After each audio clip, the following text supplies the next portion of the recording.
beaucoup aux organisateurs de m'avoir proposé de participer à ce congrès. Voilà, moi, je suis psychologue en réanimation dans 2 services de réanimation polyvalente à Lyon. Voilà.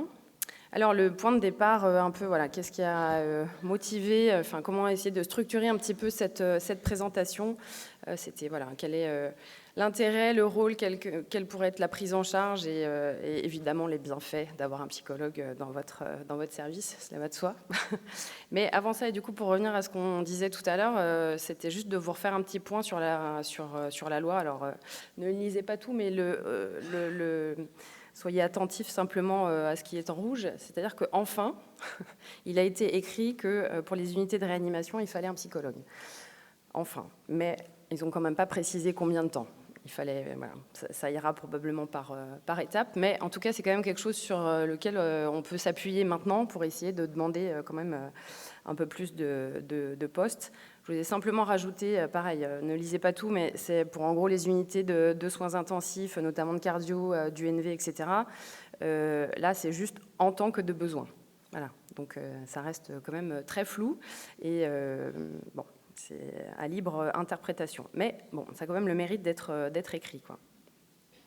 Alors, en fait, j'ai rajouté ça parce que j'ai quand même pas mal discuté avec certains d'entre vous hier, voilà, en se demandant, mais qu'est-ce qu'on peut faire, en fait. Voilà, on a envie d'avoir un temps de psycho, mais on ne sait pas comment, on ne sait pas combien, on ne sait pas à qui il faut demander, on demande et puis on n'a pas de réponse, etc. Mais voilà, moi, des petits conseils pour vous aider pour certains, mais c'est vraiment de centraliser, enfin d'unir vos forces et de centraliser vos demandes, en fait. Monter des projets de service, des projets d'équipe et puis de projets éventuellement interservices.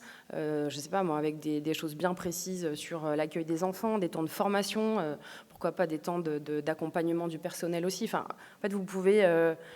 presque, j'ai envie de dire, il faut faire un business plan. Enfin, c'est terrible, mais en fait, on s'adresse à des financeurs. Donc, il faut que vous leur montriez ce que ça va leur apporter. Voilà. Et puis ensuite, une fois que vous avez obtenu le financement, bah, vous construisez vos projets comme vous avez envie de le faire. Mais voilà, je pense qu'il faut pas hésiter à s'unir et à en parler avec d'autres services, d'autres chefs de service, d'autres cadres, voilà, en vous appuyant sur ce décret maintenant qui doit être appliqué. Voilà, le collectif PsyRéa, si certains connaissent, voilà, il y a le site internet, vous pouvez tout à fait nous envoyer un mail si vous avez besoin enfin, voilà, si besoin d'aide, des questions pour essayer de monter ces projets-là. Du côté de la SRLF aussi, il y a une belle interview de Virginie qui nous parle d'être psychologue en réanimation, voilà, avec des choses sur lesquelles vous pouvez vous appuyer. En fait, à quoi ça sert un psychologue et pour les proches, pour les patients, pour l'équipe, bref, il y a plein de points différents. Et enfin, il y a aussi l'université de Bourgogne, peut-être, je ne sais pas s'il y a des gens de Dijon ici, qui ont monté une étude là, qui s'appelle DepsyRéa. La première partie, c'était déjà juste de recenser un peu les psychologues. Là, il y a quand même 153 psychos qui ont répondu, donc on est quand même nombreux, avec vraiment un état des lieux de temps de travail, de conditions de travail, voilà, les difficultés auxquelles on est confronté. Là, la deuxième partie arrive et elle vous concerne parce qu'on vous demande de répondre à quelques questions. Donc, je ne sais pas si je vous propose de demander à vos cadres et à vos chefs de service s'ils ont reçu le mail. C'est un petit QR code à flasher. Vous avez quelques questions à répondre. On a besoin de vos réponses, en fait, je dis on parce que je m'inclus dans le mouvement, enfin l'implication des psychologues. On a besoin de vos retours, en fait, pour pouvoir faire remonter du terrain les besoins, voilà, comment est-ce qu'on peut s'articuler. Et voilà, vous avez cet espace de parole et je pense que ça peut aussi contribuer à faire avancer certains projets. Voilà. Je referme la parenthèse politico-militante. Mais voilà, c'est important qu'on puisse travailler tout ça ensemble. Alors, la demande du psychologue, qui peut l'interpeller? Un peu tout le monde. Les patients, c'est quand même plus souvent l'équipe qui a identifié quelque chose et qui nous le signale, parfois les proches, parfois les patients, mais bon, c'est en tout cas pas dans le même temps. Les demandes, globalement, ça concerne le vécu de l'hospitalisation, des conflits éventuellement entre le patient et certains de ses proches, entre des membres de la famille, avec l'équipe. pour organiser éventuellement la visite des enfants, parler du don d'organes ou faire des relais vers l'extérieur. Et donc ça peut être pendant, mais aussi après l'hospitalisation.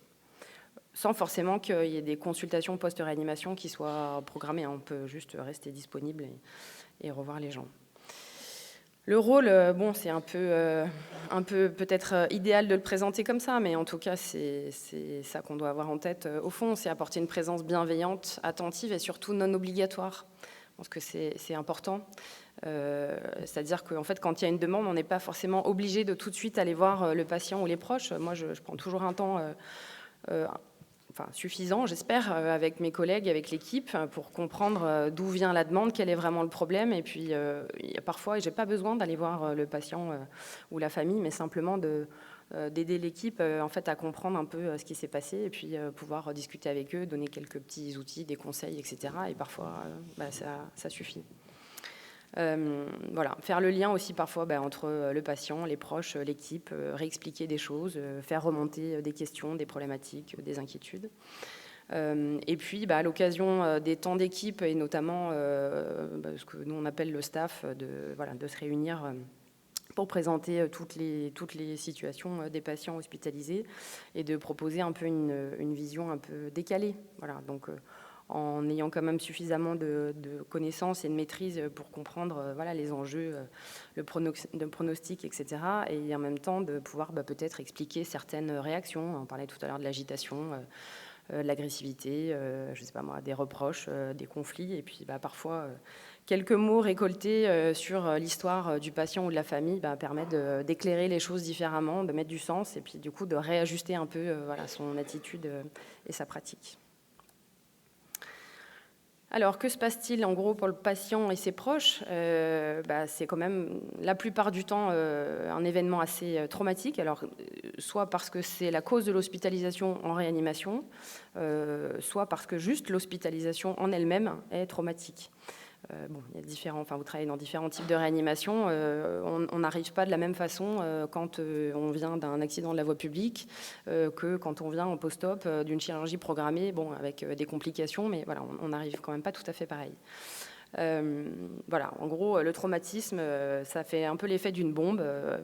Il y en a dans tous les sens. On ne sait plus, on n'arrive plus à réfléchir. Ça nous déborde complètement. En tout cas, ça déborde l'appareil psychique. Voilà, donc vous pouvez observer différents mécanismes, ce qu'on appelle des mécanismes de défense, pour se protéger. J'ai mélangé un peu les deux parce que je pense qu'on peut les observer un peu chez les patients et aussi dans leur entourage. La sidération, voilà, complètement, on ne bouge plus, on ne réagit plus, on ne comprend pas ce qu'on vient de nous expliquer. Le déni, en disant non, mais ça va très bien se passer, alors qu'on vient d'annoncer, de partager qu'on est très inquiet, qu'on ne sait pas s'il va passer la nuit, le week-end. Non, mais tout va bien se passer, j'ai confiance. Voilà. Et puis parfois du délire, donc la confusion, et donc j'en parlerai juste après avec le délirium. Ça a déjà été bien présenté. En ce qui concerne le patient, principalement, on observe, une fois qu'il est réveillé, un peu plus communicant, quand même assez régulièrement, un vrai décalage entre les souvenirs vécus et puis la réalité, ce qui peut vraiment troubler le sens que ça peut avoir pour lui et du coup générer des situations d'opposition aux soins, puisque vous avez bien remarqué que quand les gens se réveillent, savent plus bien où ils sont, pourquoi, depuis combien de temps. Donc effectivement, se réveiller intubé, contentionné, avec des cathéters, etc., ça n'a aucun sens pour eux, en fait. Donc ils ont beaucoup de mal à comprendre qu'il faut qu'ils restent tranquilles pour leur sécurité. Voilà, donc c'est important. Effectivement, tout n'est pas forcément traumatique, mais c'est vraiment la façon dont le patient va le traiter psychiquement. Et ça, c'est vraiment en lien quand même avec la structure de sa personnalité, ses antécédents, un peu toute l'histoire finalement traumatique qu'il a pu avoir avant. Et ça, on a quand même ces informations-là souvent avec les proches, donc c'est important. C'est tout à fait le travail du psychologue de récolter ces informations, mais parfois c'est des choses qui vous sont déposées à vous aussi. Donc c'est important d'en rendre compte dans ces temps d'équipe, de façon encore une fois à éclairer un peu plus la situation. J'ai juste fait un petit point sur les différents états de stress parce que c'est des choses auxquelles on est quand même confronté souvent. Dire que l'état heureusement, le plus courant, c'est ce qu'on appelle un état de stress adapté. Donc c'est celui qu'on peut avoir notamment quand on est intervenant comme ça dans un congrès avec quelques manifestations physiologiques du rythme cardiaque, de la respiration, etc. Donc ça c'est la réaction la plus normale. Là, je pense que c'est peut-être plus des choses qu'on peut observer chez les proches quand on leur fait des annonces, quand on les voit en entretien, qu'on leur fait des annonces. Il arrive cependant qu'il y ait ce qu'on appelle un état de stress dépassé. Et ça, c'est quelque chose auquel il faut être vraiment extrêmement vigilant. On n'a pas besoin d'être psychologue pour prendre ces gens-là en charge. C'est par exemple, j'en sais rien, une épouse, enfin une dame à qui vous allez annoncer que son mari qui a fait un arrêt cardiaque, c'est terminé. Malheureusement, il va décéder prochainement et qui... Par exemple, moi j'ai une dame devant moi qui s'est mise à vider son sac à main, m'expliquant un petit peu tout ce qu'elle avait dedans, et en me disant, dis donc, moi je suis venue avec l'autoroute, j'ai pris l'autoroute, il y avait quand même beaucoup de circulation, du coup vous venez comment à l'hôpital ? Alors là c'est nous qui sommes sidérés en fait, parce que dit mais en fait elle n'a pas compris là ce qu'on vient de lui expliquer. En fait c'est une réaction, c'est comme une espèce d'écran quoi, qui vient se mettre entre eux et nous. Ça peut sidérer, on peut se dire bon ok on les laisse et puis on verra plus tard. C'est des gens qu'il ne faut absolument pas laisser repartir tout seuls. Il faut vraiment aller chercher quelqu'un, c'est-à-dire qu'il faut arriver tout doucement à leur faire entendre ce qu'on est en train de leur dire, mais tout doucement. Et quand cette espèce d'écran se brise un peu trop brutalement, c'est des gens qui ont des risques de passage à l'acte, de partir de l'hôpital, de pouvoir faire des choses assez, ce qu'on appelle la fuite panique. Donc il faut être vraiment vigilant à ça, chercher un proche dans l'entourage, éventuellement appeler les psychiatres qu'il peut y avoir dans l'établissement, voire même, moi, ça m'est arrivé d'amener des gens aux urgences parce qu'ils étaient incapables de quitter le service, quoi. Voilà. Donc ça, c'est important d'y être vigilant. De manière générale, ce que vous pouvez aussi observer pas mal, c'est un état de stress aigu, qui est... en fait, le stress post-traumatique, c'est ce que j'écris en bas, c'est... bien un mois après. Donc on en parle très facilement de l'état de stress post-traumatique, mais ce n'est pas ce qui vient dans l'immédiat. Ça, c'est vraiment quand on a un état de stress aigu qui se pérennise. Et ça, c'est des choses que vous observez, je pense, chez les proches qui vous disent « Oh là là, j'arrive plus à dormir, j'arrive plus à me reposer, mon téléphone est tout le temps allumé, dès que ça sonne, je sursaute, je marche dans la rue, j'entends une voiture passer, pareil, je sursaute. » Donc ça, c'est plutôt normal. Je pense que c'est des choses qu'on peut tout à fait nommer aux gens, peut-être pour les rassurer quand même, leur dire que c'est une étape qui est pas inévitable, mais en tout cas qui est assez courante, et qu'il faut y être vigilant, les renvoyer vers leur médecin traitant, par exemple, s'il y a besoin d'une anxiolyse ou d'un somnifère, mais que petit à petit, c'est quand même des choses qui devraient tout doucement s'atténuer. Voilà. Et ce qui concerne les patients, mais ça c'est quand même pas mal dans le cadre du délirium, avec blackout. Alors il y a une auteure qui s'appelle Michel Gros-Claude qui a appelé ça aussi le trou réa. C'est un terme que vous avez déjà entendu. On imagine un peu une espèce de flèche chronologique de la vie, et puis tout d'un coup il y a un trou. C'est le temps du coma. Voilà. Et puis après, la vie, elle doit reprendre. Alors, comment on fait en fait pour faire le lien entre l'avant et l'après ? Donc ça peut prendre quand même pas mal de temps et rester traumatique. Et sinon, je pensais à la distorsion spatio-temporelle des réalisations, des personnalisations. Ça, c'est vraiment propre au délirium, qui est vraiment un état qui peut être apparenté à un état de dissociation en fait, psychique, avec des gens qui peuvent vous dire j'étais là, je sais que j'étais à l'hôpital et en même temps j'étais ailleurs, dans un autre pays, avec d'autres gens. Je sais que c'est pas possible, mais en même temps je sais très bien que je l'ai vécu. C'est aussi fort que quand on se réveille après un rêve ou un cauchemar assez intense. Et puis, il y a quand même un travail de deuil à faire. Alors, ce n'est pas forcément un deuil d'une personne qui décède, mais peut-être une personne qui ne sera plus jamais en bonne santé exactement comme elle était avant, d'une organisation familiale qui va devoir se modifier, soit parce que la personne est vraiment décédée, soit parce qu'elle ne pourra plus occuper la place qu'elle avait jusqu'à présent, sociale, professionnelle, parce qu'elle ne pourra pas reprendre son activité. Les différentes Étape du deuil, alors pareil, hein, c'est pas forcément super linéaire et constant comme on peut nous l'apprendre dans les livres. Vous avez dû aussi l'observer, hein. Mais en gros, on passe un petit peu par ces étapes-là. C'est pareil, je pense que c'est des choses qu'on peut nommer et qu'on arrive à travailler avec les proches, particulièrement, pendant le temps de l'hospitalisation, mais aussi après. En tous les cas, je pense que c'est important de se rendre compte qu'il y a tous ces mécanismes de défense qui sont vraiment importants à respecter, parce que, j'allais dire, dans le service, le médical et le somatique va toujours plus vite que le psychique. C'est quasiment tout le temps vrai. Donc c'est important de respecter ce temps-là. Un petit point, il y avait plein de choses à aborder, mais je trouvais que peut-être la confusion mentale, c'est quand même quelque chose qui nous concerne un peu tous, enfin, auquel on est pas mal confrontés, donc qui est appelé aussi le délirium. Alors attention à ne pas confondre avec le délirium tremens. Ça paraît évident, mais ça arrive régulièrement. Voilà, les causes ne sont pas les mêmes. La prise en charge, et notamment médicamenteuse, n'est pas du tout la même.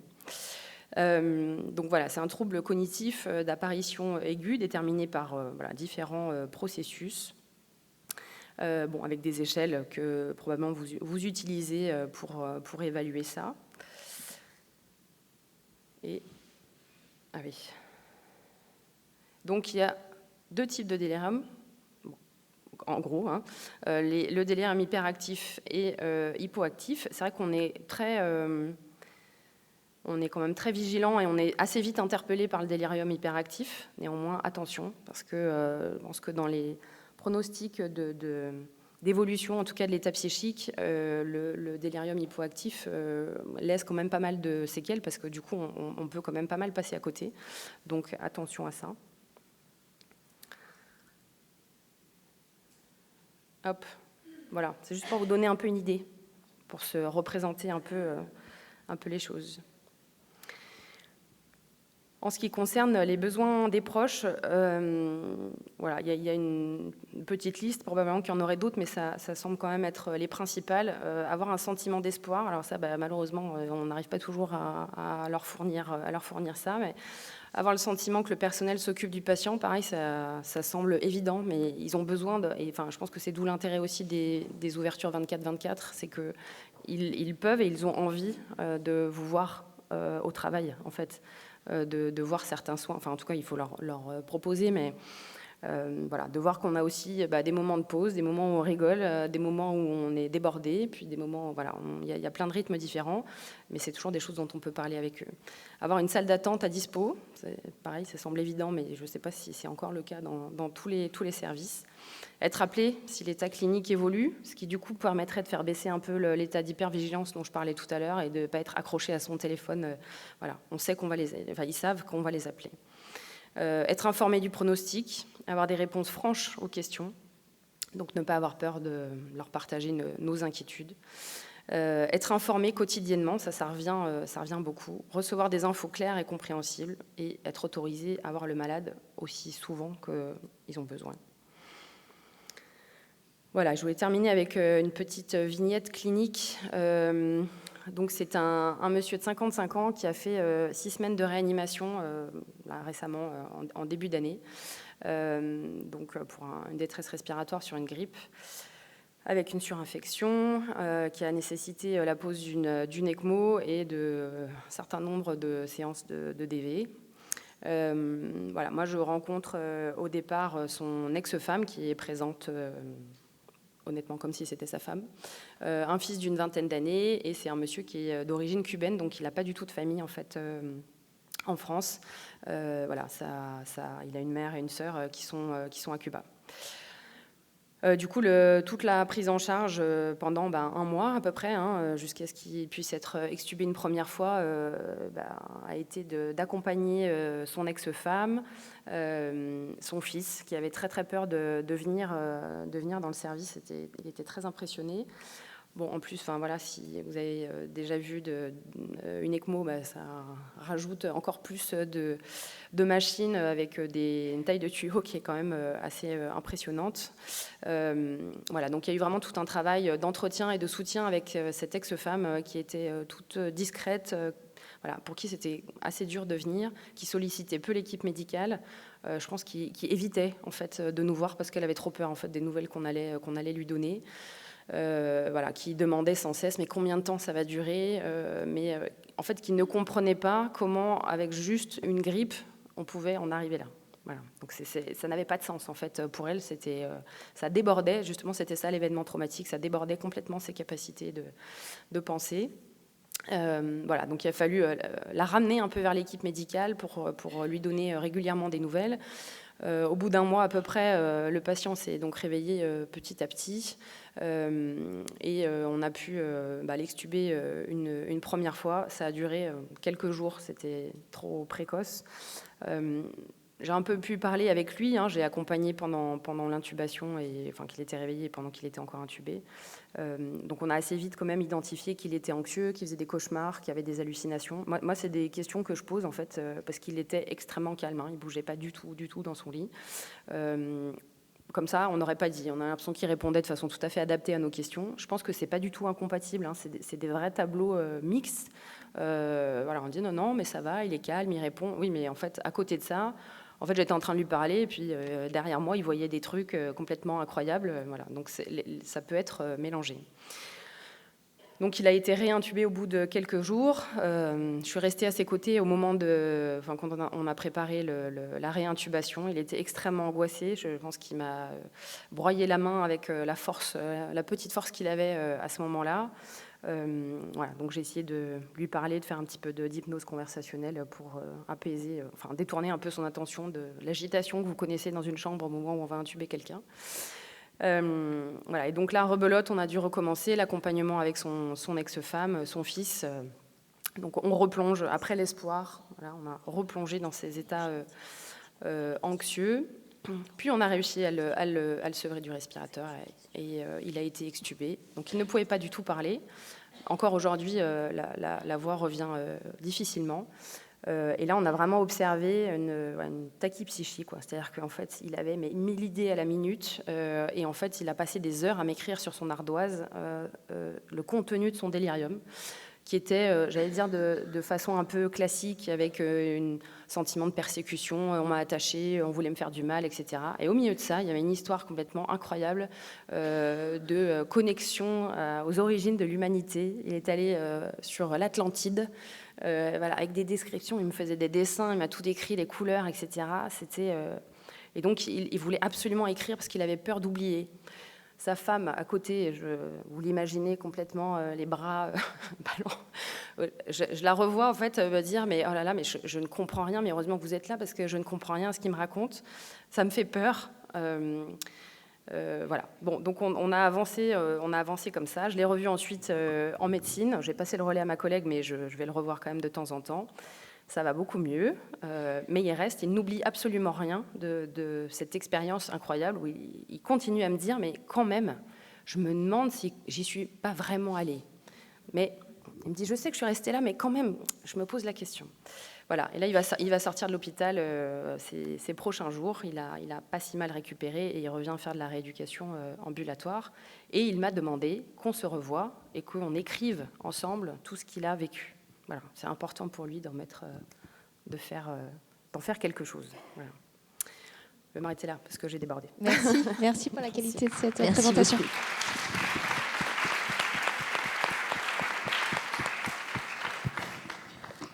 Alors, on a pris un peu de retard. On va peut-être prendre juste une question. Moi, je voulais juste rebondir aussi sur ta présentation. Je ne sais pas si vous l'utilisez, mais en tout cas, le journal de bord, ça peut vraiment être aussi un puissant étayage et aide, en fait, à la fois pour la relation avec la famille, pour les soignants et aussi pour le patient qui, après, repart avec son journal de bord et garde une trace un petit peu de ce qui s'est passé pour combler ce trou réa, justement, et arriver à reconstruire son histoire. Difficile de ne pas vous inviter à venir sur mon stand, du coup, où je vous propose un journal de bord digital sur le stand 101 qui est au fond. Désolée, c'était le quart d'heure de pub, mais là, vraiment, j'étais obligée.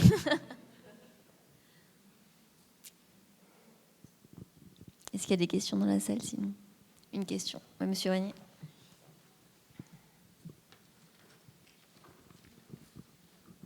Merci beaucoup. Merci pour votre intervention. Je m'appelle Jean Régnier, je travaille en réanimation à Nantes. On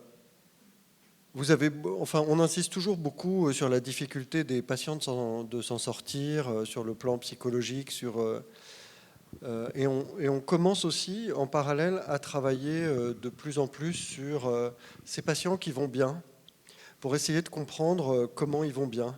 C'est-à-dire sur des mécanismes comme la résilience. Vous savez qu'on a fait une étude avec Alexandra Laurent à Dijon sur ce sujet. Sur ce qu'on appelle aussi la croissance post-traumatique. Schématiquement, c'est j'ai vécu une catastrophe dans ma vie a changé, maintenant elle est plus belle, je vais mieux, etc. Et donc, on a peut-être des leçons à tirer de ces malades et leurs proches d'ailleurs, qui vont au moins bien, voire mieux après un traumatisme. Et ils ne sont pas en nombre négligeable. Et je voulais avoir votre avis à ce sujet. Oui, j'allais dire, le biais de notre boulot, c'est qu'en fait, on voit les gens qui vont mal. Donc en fait, ceux qui vont bien, on les voit plus en fait, parce qu'ils nous ressollicitent pas, etc. Mais je pense que, du coup, j'ai pas eu le temps d'en parler, mais il y avait l'idée de faire des consultations post-réanimation. Je pense que ça permettrait en fait de toucher de principe tous les patients, en tout cas ceux qu'on aura décidé d'inclure dedans. Mais voilà. Après, bon, je pense qu'il ne faut pas se faire d'illusions. Ceux qui reviennent, en général, c'est qu'il y a quelque chose dont ils ont besoin de parler. Bon, voilà.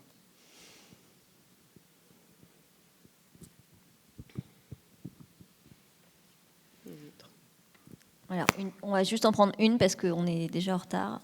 Donc, je sais pas qui. Vous aviez repéré ouais. Là, mettez-vous d'accord. Battez-vous. Bonjour, Bérénice, je suis infirmière en MIR au CHU de Clermont-Ferrand. Je voulais revenir sur l'espoir des familles. En fait, je trouve que c'est quelque chose de très compliqué parce que moi, je me suis déjà retrouvée dans une situation où le patient est décédé sur un arrêt cardiaque un peu inopiné, entre guillemets, dans le service. Et la famille nous a dit, mais ce matin, on m'a dit qu'il allait mieux, alors que le patient était grave, etc. Enfin, je pense qu'ils n'ont peut-être pas interprété l'information comme il faut, mais en tout cas, on leur avait peut-être donné trop d'espoir. Et ils ont eu beaucoup de mal à accepter le décès, justement parce qu'ils avaient eu beaucoup d'espoir et que le patient est décédé finalement. Et du coup, j'aurais voulu savoir si vous aviez, je sais pas, des astuces, entre guillemets, pour nous aider quand on donne des nouvelles, quand on discute avec les familles. Effectivement, c'est important qu'ils aient peut-être de l'espoir pour vivre le moment. Mais en même temps, est-ce que c'est pas délétère pour eux? Alors, merci, oui, c'est une question très intéressante. Alors, déjà, c'est pas parce qu'ils ont envie d'avoir l'espoir qu'il faut absolument qu'on leur en donne. C'est leur besoin. Ça ne veut pas dire qu'on doit se coller et répondre. Voilà. Après, les astuces, si on peut dire, je pense que le choix de vos mots, c'est extrêmement important. Et surtout, l'importance de vous assurer de la compréhension. Enfin, là, vous, c'est paramède, médecin, c'est pareil. Hein. C'est s'assurer de la compréhension. En fait, c'est faire une boucle de confirmation. Voilà. C'est-à-dire de ne pas juste se satisfaire de l'information qu'on a donnée. Ça ne suffit pas. Enfin, le nombre d'observations qu'on a, famille informée, rencontrée et informée, point. Et alors, donc, quelle réaction il y a eu, comment ils ont réagi, est-ce qu'ils ont compris, voilà. Je pense que c'est s'assurer de ça, en fait. Parce que, et encore une fois, il y a des choses qui sont évidentes pour nous quand on dit ah bah oui, il va un peu mieux, mais en fait, c'est par rapport à quelle proportion, quoi. C'est comme quand on dit il est stable. Ah bah les gens disent ah bah super, il est stable. Oui, mais stable en fait ça veut rien. Enfin, c'est stable dans quoi? Dans la médiocrité? C'est aussi pire qu'hier. Voilà. Non mais c'est une question de vocabulaire. Donc il faut vous assurer que vous avez compris ce que vous donnez comme info déjà précisément et que les gens aient compris aussi. Et que s'ils n'ont pas compris, bah, il faut peut-être proposer un entretien médical, etc. Enfin reprendre ces points-là, quoi. Je pense que c'est surtout ça. Merci beaucoup. Merci.